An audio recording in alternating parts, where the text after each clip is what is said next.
Hello everyone, welcome to my YouTube channel. तो आज हम साइंस का महारिवीजन बैच लेकर आए हैं जिसमें हम टॉपिक वाइज 50+ क्वेश्चन करवाते हैं और ये टारगेट है हमारा ग्रुप डी के लिए, ध्यान रखिएगा। और हम यूथ कंपटीशन टाइम्स के द्वारा इस क्वेश्चन को हम करवाने वाले हैं। ये सभी प्रीवियस ईयर क्वेश्चन हमारे होंगे पिछले 10 वर्षों के।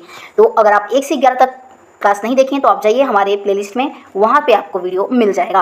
और साथ ही साथ ये रेलवे ग्रुप डी तो टारगेट है, रेलवे के सभी एग्जामों के लिए इंपॉर्टेंट साबित होगा क्योंकि हम साइंस महारिवीजन बैच से हम क्वेश्चन इसमें करवाते हैं और सभी हमारे यूथ कंपटीशन के हैं। और साथ ही साथ आपको ये बताते चले कि अगर आपको ग्रुप डी का पेपर चाहिए, यानी कि उसमें मैथ मैंने करवाया है, जनरल साइंस को भी करवाया और रीजनिंग को भी करवाया, यानी कि यूथ कंपटीशन टाइम्स के द्वारा ही मैंने उसमें पेपर को भी करवाया है, यानी कि प्रीवियस ईयर पेपर को सभी क्वेश्चन मैं वहाँ पे सॉल्व करवाई हूँ, मैथ, रीजनिंग और जनरल साइंस के क्वेश्चन। तो आप उसको भी जाकर देख सकते हैं। तो चलिए देर नहीं करते हैं, क्वेश्चन की तरफ बढ़ते हैं। चलिए आज का जो हमारा टॉपिक है ये है रेखीय गति के समीकरण यानी इक्वेशन ऑफ लीनियर मोशन के क्वेश्चन को हम डिस्कशन करवाने वाले हैं। ये क्वेश्चन देखिए दिया है कि स्थिर अवस्था में शुरू होने के बाद एक नाव एक सीधी रेखा में नियत दर से 3 मीटर प्रति सेकंड स्क्वायर के त्वरण से 8 सेकंड तक गति करती है। इस समय के दौरान नाव द्वारा तय की गई कुल दूरी कितनी है, यहाँ पे ये पूछ रहा है। तो देखिए सबसे पहले हम देखते हैं कि हमको गिवन में क्या क्या दिया रहता है। तो देखिए सबसे पहले u 0 हो जाएगा क्योंकि स्टार्टिंग यानी कि स्टार्टिंग में स्टार्ट हो रहा था, एक प्रारंभिक वेग हमारा 0 हो जाएगा। एक्सेलरेशन यानी कि हमारा जो a दिया है वो 3 मीटर प्रति सेकंड स्क्वायर, यानी कि त्वरण हमारा 3 मीटर प्रति सेकंड स्क्वायर हो जाएगा। और t यानी कि समय हमारा 8 सेकंड दिया है। तो देखिए इसके हिसाब से हम सेकंड न्यूटन के द्वितीय समीकरण से हम इसको सॉल्व करेंगे, यानी कि क्या पूछ रहा है दूरी। तो दूरी यानी कि s होता है तो s equal to ut plus half at square का यहाँ पे हम क्या करेंगे, फॉर्मूला को यूज़ करेंगे। तो देखिए जब फॉर्मूले को यहाँ पे यूज़ करेंगे तो क्या होगा, देखिए u हमारा क्या 0 हो जाएगा, u में जब t से गुणा करेंगे तो भी 0 हो जाएगा, तो यहाँ पे 0 डायरेक्ट लिख देते हैं। फिर 1/2, फिर a की वैल्यू 3 है और t का क्या है स्क्वायर है, तो 8 का स्क्वायर करेंगे तो 64। उसके बाद 2 से इसको घटाइए, 2 एकम 2, 2 3 6, 2 9 के 4, और जब इसके गुणा करेंगे तो 2 3 6 और तितली की 9, यानी कि 96 मीटर हमारा क्या आ जाएगा, s यानी कि दूरी। तो ऑप्शन नंबर कौन सा सही हो जाएगा, देखिए ऑप्शन नंबर सी हमारा बिल्कुल उसमें राइट आंसर हो जाएगा। ओके, देखिए नेक्स्ट क्वेश्चन आगे दिया है कि निम्नलिखित में से कौन सा समीकरण वेग समय संबंध को दर्शाता है। तो देखिए वेग और समय के संबंध को कौन सा समीकरण दर्शाता है, तो सी करेक्ट हो जाएगा, यानी कि v equal to U plus A T, यानी कि ये पहला जो हमारा समीकरण होता है न्यूटन का वो हमारा वेग और समय को क्या करता है, दर्शाता है, डिनोट करता है। देखिए यहाँ पे कुछ इंपॉर्टेंट यहाँ पे दिया हुआ है, इसको एक बार डिस्कस कर लेते हैं। देखिए दिया है यहाँ पे कि गति का प्रथम समीकरण है u equal to U plus A T, ये हमारा वेग समय को दर्शाता है। और गति का दूसरा नियम देखिए s equal to U T plus half square, ये हमारा स्थिति तथा समय को दर्शाता है। देखिए वेग और समय बोलेगा तो पहला, स्थिति और समय बोलेगा तो दूसरा करेंगे। जबकि गति का तीसरा समीकरण जो होता है equation v square equal to U square plus 2as, ये स्थिति और वेग को दर्शाता है। ध्यान रखिएगा, दूसरा स्थिति और समय को, तीसरा स्थिति और वेग को, और पहला वेग और समय को दर्शाता है। ओके, आइए अब नेक्स्ट प्रश्न की तरफ बढ़ते हैं। देखिए अगला क्वेश्चन ये है कि एक कार 5 सेकंड में 1 मीटर पर सेकंड स्क्वायर के एक समान त्वरण से चलकर 5 मीटर पर सेकंड से 10 मीटर पर सेकंड की गति से चल रही इस समय में कार द्वारा तय की गई क्या पूछ रहा है, कुल दूरी पूछ रहा है। तो देखिए सबसे पहले हम क्या करेंगे यहाँ पे, तो देखिए गिवन क्या क्या दिया है, समय 5 सेकंड दिया है, त्वरण 1 मीटर पर सेकंड स्क्वायर दिया है, प्रारंभिक वेग यानी कि शुरू कितना कब हो रहा है, तो देखिए इनिशियल वेलोसिटी 5 मीटर पर सेकंड दिया है,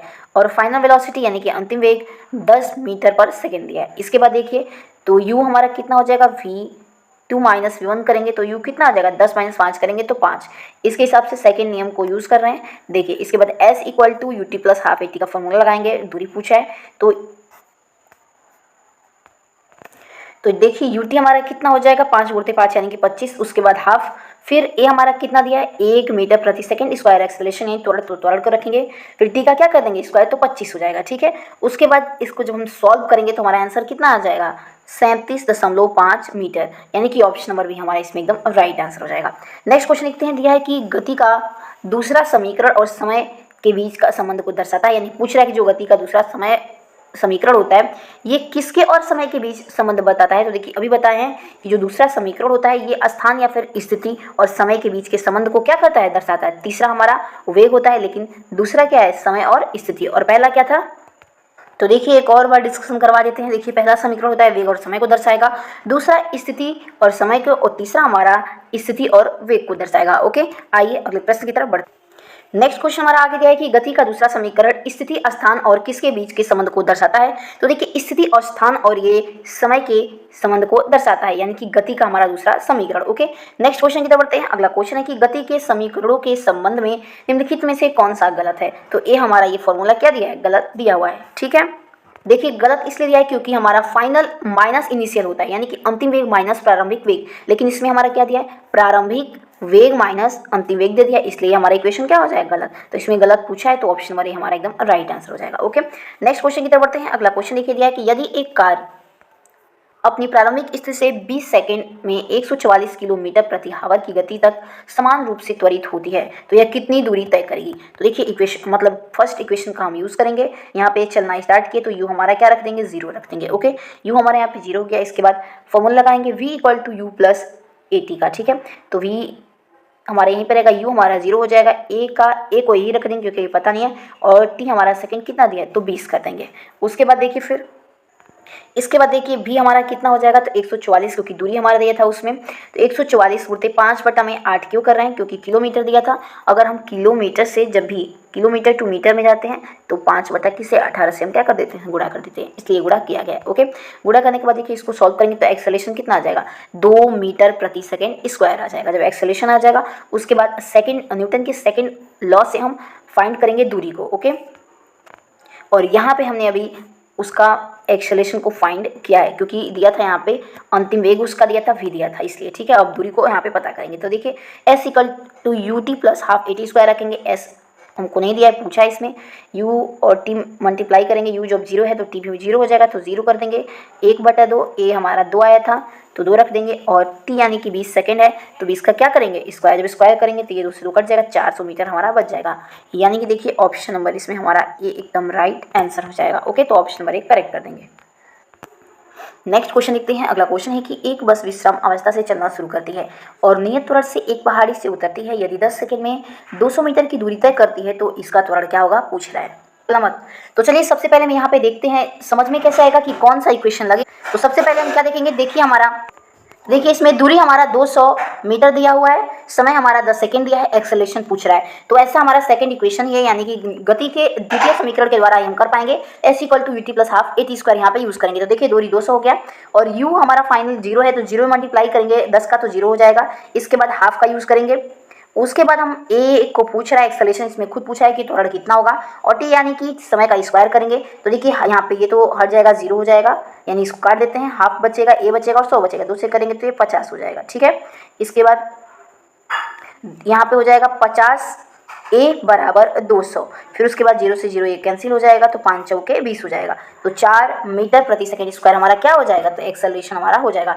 तो ऑप्शन नंबर ए हमारा इसमें राइट आंसर हो जाएगा। ओके, तो चलिए नेक्स्ट क्वेश्चन देखते हैं। अगला क्वेश्चन है कि निम्न में से कौन सा स्थिति समय संबंध का समीकरण है। तो देखिए इसको कई बार मैं बताई हूँ कि स्थिति और समय का इक्वेशन नंबर कौन सा होता है, तो इक्वेशन नंबर दूसरा होता है हमारा। तो ऑप्शन नंबर डी हमारा इसमें एकदम राइट आंसर हो जाएगा। ओके, और एक और बार यहाँ पे हम लोग रिवीजन कर लेते हैं। देखिए वेग और समय बोलेगा तो क्या हो जाएगा, वेग और समय बोलेगा तो हमारा पहला समीकरण हो जाएगा, स्थिति और विस्थापन या फिर समय बोलेगा तो दूसरा समीकरण, वेग और स्थिति बोलेगा तो हमारा तीसरा, वेग देखिए बोलेगा तो तीसरा, स्थिति और समय बोलेगा तो दूसरा, और वेग और समय बोलेगा तो हमारा पहला हो जाएगा। ओके, नेक्स्ट क्वेश्चन की तरफ बढ़ते हैं। देखिए अगला क्वेश्चन हमारा दिया हुआ है यहाँ पे कि एक वस्तु अपनी स्थिर अवस्था से चलना आरंभ करती है, यह 2 सेकंड में 5 मीटर प्रति सेकंड की गति प्राप्त कर लेती है, तो इसका त्वरण क्या होगा, पूछ रहा है।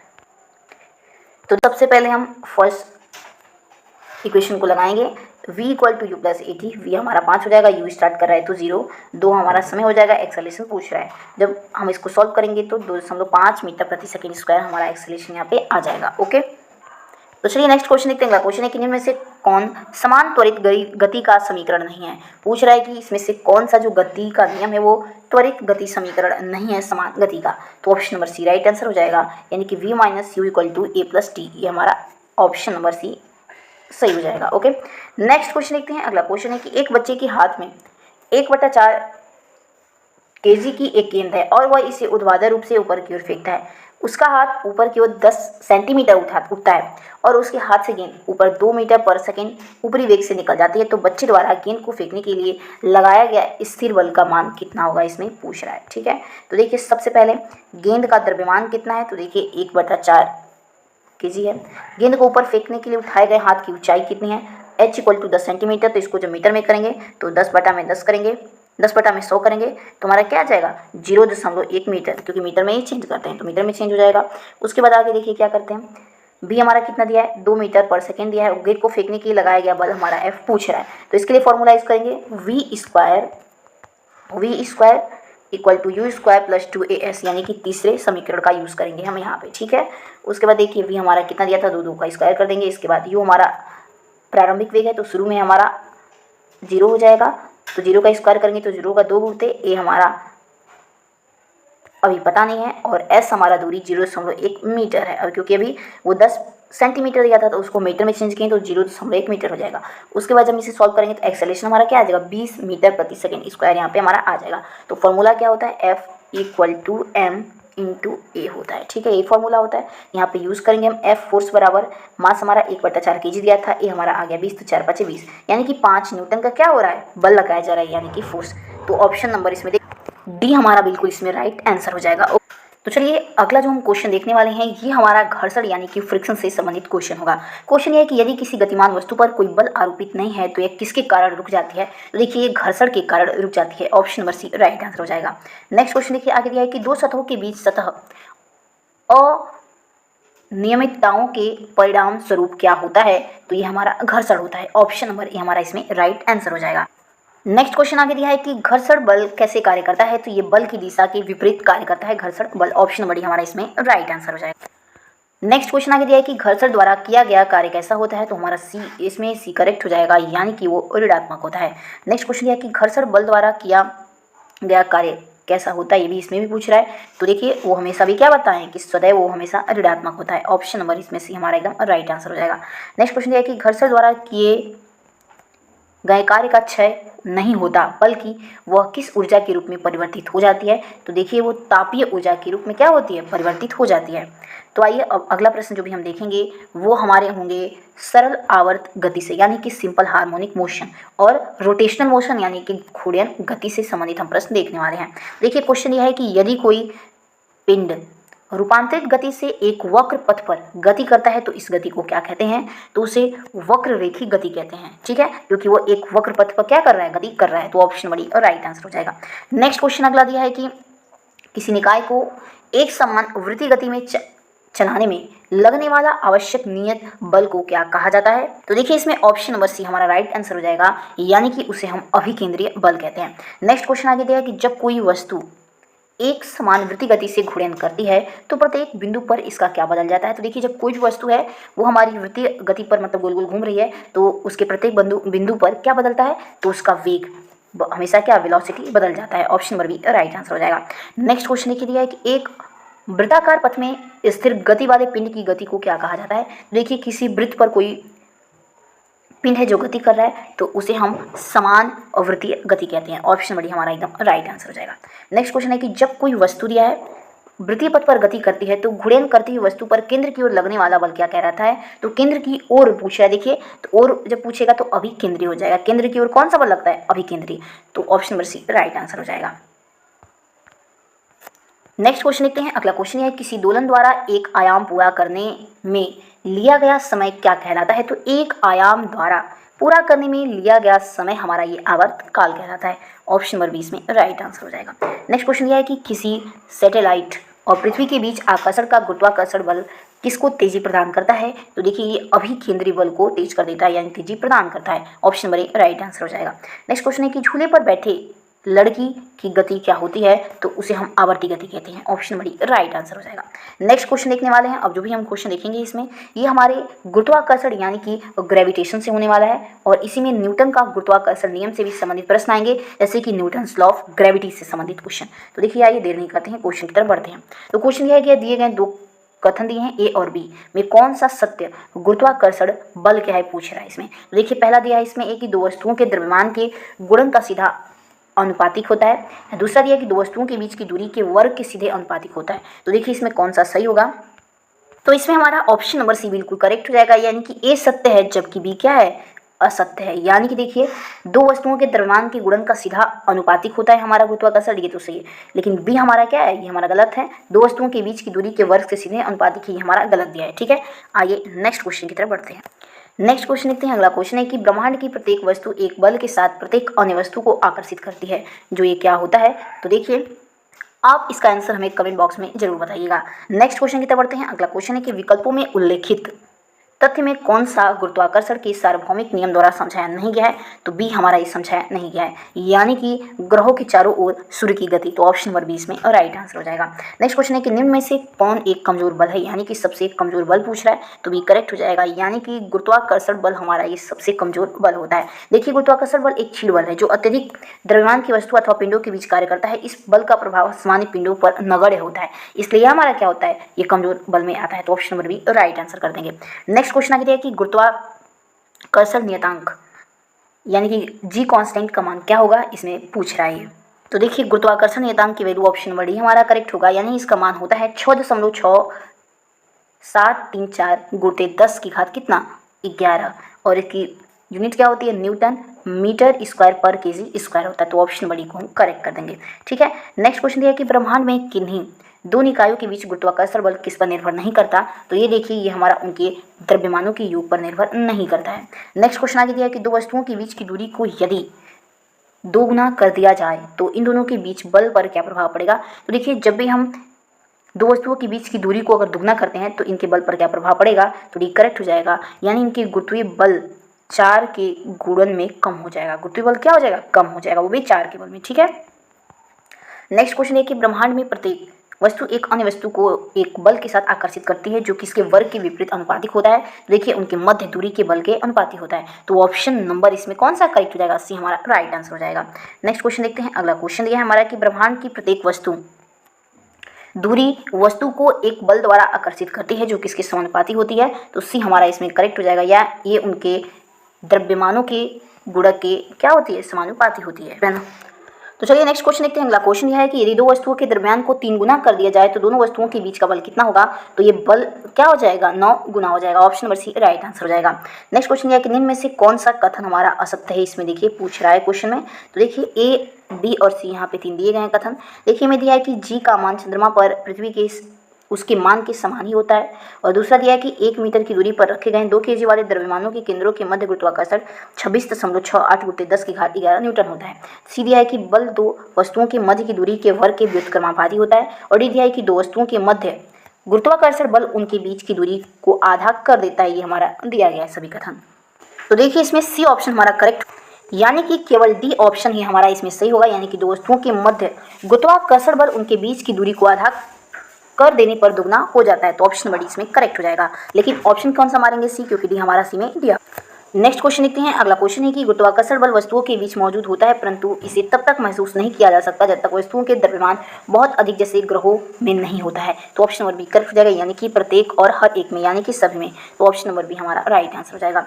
नेक्स्ट क्वेश्चन है किसी वस्तु पर लगने वाले गुरुत्वाकर्षण बल को क्या कहा जाता है? देखिए, किसी वस्तु पर लगने वाले गुरुत्वाकर्षण बल को हम भार कहते हैं। ऑप्शन नंबर ए हमारा इसमें राइट आंसर हो जाएगा। नेक्स्ट क्वेश्चन है कि गुरुत्वाकर्षण द्वारा किया गया कार्य किस पर निर्भर करता है? तो देखिए, गुरुत्वाकर्षण के द्वारा किया गया कार्य हमारा ऑप्शन नंबर ए करेक्ट हो जाएगा। ये वस्तु के आरंभिक और अंतिम अवस्थाओं को ऊर्ध्वाधर ऊंचाइयों के अंतर पर ये निर्भर करता है। तो ऑप्शन नंबर ए हम इसमें करेक्ट कर देंगे।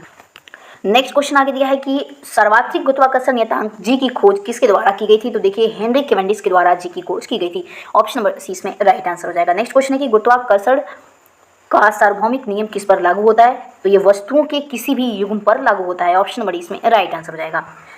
नेक्स्ट क्वेश्चन है कि F equal to capital G M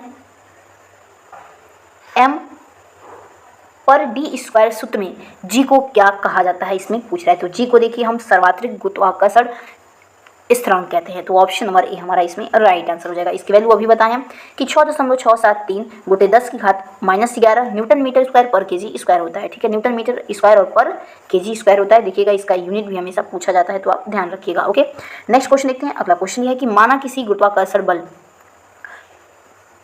दूरी के n घात से प्रतिलोमतः बदलता है, तो सूर्य के चारों ओर r त्रिज्या के वृत्तीय कक्ष में चक्कर लगाने वाले ग्रह की कालावधि किसके समानुपाती होगी, इसमें पूछ। देखिए, इसमें ऑप्शन नंबर सी करेक्ट हो जाएगा, यानी कि ये r r की घात n+1 बटा में 2 के किसकी होगी, समानुपाती होगी। तो option number C right answer हो जाएगा। नेक्स्ट क्वेश्चन देखते हैं। आगे क्वेश्चन है कि यदि दो कणों के बीच की दूरी बढ़ जाती है तो इसके बीच का गुरुत्वाकर्षण बल पर क्या प्रभाव पड़ेगा। तो देखिए, यदि दो कणों के बीच की दूरी बढ़ जाएगी तो उनके बल का गुरुत्वाकर्षण कम हो जाता है। तो ऑप्शन नंबर बी करेक्ट हो जाएगा। नेक्स्ट क्वेश्चन ये है कि दो वस्तुओं के बीच गुरुत्वाकर्षण का बल F है, ठीक। आगे क्या है कि यदि दोनों वस्तुओं के बीच की दूरी को परिवर्तित किए बिना उनके द्रव्यमान को आधा कर दिया जाए, यानी कि दूरी वही रहे लेकिन उनका द्रव्यमान आधा कर दिया, तो गुरुत्वाकर्षण बल क्या होगा, तो डी करेक्ट हो जाएगा, यानी कि गुरुत्वाकर्षण F/4 हो जाएगा। ऑप्शन नंबर इसमें हमारा डी राइट आंसर हो जाएगा। नेक्स्ट क्वेश्चन देखते हैं। देखिए, नेक्स्ट क्वेश्चन आगे दिया है कि यदि वस्तुओं को अपनी ओर आकर्षित करती है, यदि पृथ्वी वस्तुओं को अपनी ओर आकर्षित करती है तो यह किसके कारण होता है। तो ये गुरुत्वाकर्षण बल के कारण पृथ्वी अपनी तरफ वस्तुओं को आकर्षित करती है। ऑप्शन नंबर राइट आंसर हो जाएगा। नेक्स्ट क्वेश्चन है कि पृथ्वी वस्तुओं को अपनी ओर आकर्षित करती है, इसका क्या कारण है। तो भी बताएं, गुरुत्वाकर्षण बल के कारण पृथ्वी अपनी तरफ वस्तुओं को आकर्षित करती है। तो ऑप्शन नंबर राइट आंसर हो जाएगा। नेक्स्ट क्वेश्चन है कि निम्न में से क्या गुरुत्वाकर्षण के सार्वत्रिक नियम से संबंधित नहीं है। तो डी करेक्ट हो जाएगा, यानी कि चंद्रमा के चारों ओर पृथ्वी की गति ये हमारा गुरुत्वाकर्षण के सार्वत्रिक नियम से संबंध नहीं रखता है। तो नेक्स्ट क्वेश्चन देखते हैं। अगला क्वेश्चन क्या है कि निम्न में से कौन सा कथन गलत है। तो ऑप्शन नंबर बी हमारा गलत हो जाएगा, यानी कि वस्तु का भार ध्रुवों पर न्यूनतम और विषुवत पर अधिकतम हो जाता है। तो ऑप्शन नंबर दूसरा हमारा गलत हो जाएगा, ध्यान रखिएगा। ओके, नेक्स्ट क्वेश्चन की तरफ बढ़ते हैं। यदि दो वस्तुओं के बीच की दूरी सामान्य दूरी से 6 गुना हो जाए तो f क्या हो जाएगा। तो f हमारा 1/36 हो जाएगा। तो ऑप्शन नंबर इसमें सी राइट आंसर हम कर देंगे। नेक्स्ट क्वेश्चन देखते हैं। अगला क्वेश्चन ये है कि ये दो स्थूल वस्तुओं के बीच लगने वाला आकर्षक बल को क्या कहा जाता है। तो देखिए, इसे हम गुरुत्वाकर्षण बल कहते हैं। तो ऑप्शन नंबर बी राइट कर देंगे। नेक्स्ट क्वेश्चन आगे दिया है कि कौन सा बल हमारे सौरमंडल की संरचना को बनाए रखता है। तो सौरमंडल की संरचना को कौन सा बल बनाए रखता है। ऑप्शन नंबर इसमें हमारा एकदम डी राइट आंसर हो जाएगा, यानी कि गुरुत्वाकर्षण बल। ऑप्शन नंबर डी को करेक्ट कर देंगे। नेक्स्ट क्वेश्चन है कि निरंतर गुरुत्वाकर्षण का क्या चिन्ह होता है। तो ऑप्शन नंबर बी करेक्ट हो जाएगा, यानी कि इसका चिन्ह कैपिटल जी हो जाता है। नेक्स्ट क्वेश्चन देखते हैं। अगला क्वेश्चन है गुरुत्वाकर्षण की वजह से उत्पन्न होने वाले त्वरण का मूल्य पर क्या निर्भर होता है। तो ऑप्शन नंबर बी करेक्ट हो जाएगा, नीचे गिरने वाली वस्तु का द्रव्यमान ये m पर क्या होता है, निर्भर होता है। तो ऑप्शन नंबर बी को करेक्ट कर देंगे। नेक्स्ट क्वेश्चन देखते हैं। अगला क्वेश्चन है कि दो निकायों के बीच आकर्षक बल 1/9F है, तो इन दोनों के निकायों के बीच की दूरी क्या होगी। तो इन दोनों के बीच की दूरी क्या होगी, 3 गुनी होगी। तो ऑप्शन नंबर 1 करेक्ट कर देंगे यहाँ पे हम। देखिए, यहाँ पे अगला क्वेश्चन दिया है कि निम्नलिखित में से कौन सा गुरुत्वाकर्षण का उदाहरण नहीं है। तो बी हमारा ये उदाहरण नहीं होता है। बाकी सभी देखिए गुरुत्वाकर्षण के उदाहरण दिए हुए हैं, लेकिन बी हमारा नहीं हुआ क्योंकि यह ब्लैक होल के घूर्णन में सहायक है। तो ऑप्शन नंबर बी हमारा इसमें करेक्ट आंसर हो जाएगा।